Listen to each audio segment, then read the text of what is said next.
ये कहानी एक ऐसे व्यक्ति की है जो ट्रेन से सफ़र किया करते थे। अपने दफ्तर से आते थे और जाते थे और ट्रेन के सफ़र से कुछ न कुछ सीखते थे और घर जाकर डायरी में लिखते थे कि आज मैंने ट्रेन के सफ़र में ये सीखा। रोज़ाना का उनका यही रूटीन था। एक दिन वो अपने ऑफिस के लिए निकले। ट्रेन में जाके बैठे। ट्रेन रवाना हुई। उनके ठीक सामने वाली सीट पे एक फैमिली बैठी हुई थी। बच्चे खिलखिला रहे थे, बातें बातें चल रही थी। तभी वहाँ से एक पानी बेचने वाला लड़का निकला। पानी बेचते हुए लड़का निकल रहा था, ज़ोर ज़ोर से आवाज़ दे रहा था। इनके सामने वाली सीट पे जो फैमिली बैठी थी उसमें एक भाई साहब थे। उन्होंने पूछा, बेटा पानी की बोतल कितने की दी?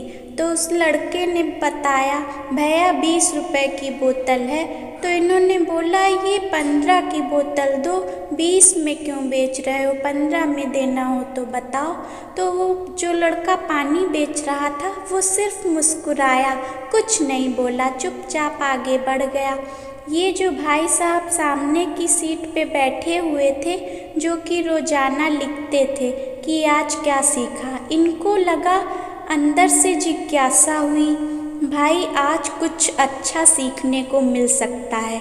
और वो लड़के के पीछे गए। ये आज मुझे कुछ बढ़िया सा सिखा देगा कि क्या करना चाहिए। लाइफ में मुस्कुरा के कैसे चला गया, जिद बहस कुछ नहीं की। वो उस लड़के के पीछे पीछे निकल गए। वो लड़का इस कोच से दूसरे कोच आगे बढ़ चुका था। पानी बेचते बेचते उसे जाकर रोका और पूछा, भाई एक बात बताओ, मैं तुमसे कुछ पूछना चाह रहा हूँ। तुम अभी मेरे कोच में थे, वहाँ पे एक फैमिली थी, याद आया? ये बंदा तुमसे बोल रहा था कि 15 की बोतल दो, 20 की क्यों दे रहे हो?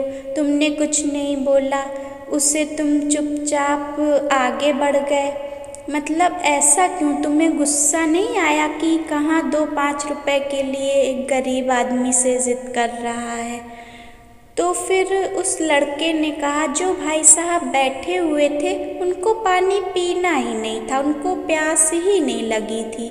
तो जो ये बंदा था जो रोज़ लिखता था, उसने पूछा, अरे तुम्हें कैसे पता चला कि उन्हें प्यास नहीं लगी है? तुम अंतर्यामी हो सकता है उनको प्यास लगी हो। तो फिर लड़के ने बोला, उन्हें प्यास नहीं लगी थी। जिसको प्यास लगी रहती है वह पहले पानी की बोतल लेता है, उसको पीता है, उसके बाद में दाम पूछता है और पैसे दे देता है। वो फालतू की जिद बहस नहीं करता। उस लड़के ने जब ये जवाब दिया तो उन्होंने उसे सुना और घर जाके डायरी में बहुत कुछ लिख डाला।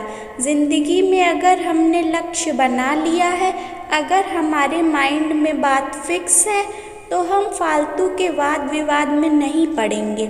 लेकिन हमारा लक्ष्य फिक्स नहीं है, अगर हमें पता ही नहीं कि हमें क्या करना है, तो हम बहुत सारी कमियां निकालते हैं। ज़िंदगी के गोल में भी कमियां निकालते रहते हैं। बस इसी चक्कर में टाइम ख़त्म कर देते हैं। ख़ास करके जो भी स्टूडेंट्स इस कहानी को सुन रहे हैं, मैं उनको बोलना चाहती हूँ कि अपने गोल को फिक्स कीजिए, क्योंकि आपके माइंड में फिक्स नहीं होगा कि आपको क्या करना है, तो आपके पास जो 3-4 ऑप्शंस होंगे, आप उनमें उलझ के रह जाएंगे। साल पर साल निकलते चले जाएंगे और उसके बाद में आपको मालूम होगा कि टाइम का क्या महत्व होता है। फिर आप सोचेंगे, अब तो मेरे पास टाइम ही नहीं है, अब मैं क्या करूं?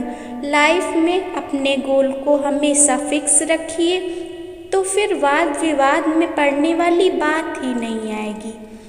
तो दोस्तों, कैसी लगी ये कहानी? अगर आपको ये कहानी अच्छी लगी हो तो मेरे चैनल को प्लीज़ सब्सक्राइब करिए और इस कहानी को अपने दोस्तों और रिश्तेदारों को ज़रूर शेयर करिए। Thanks for watching. बाय।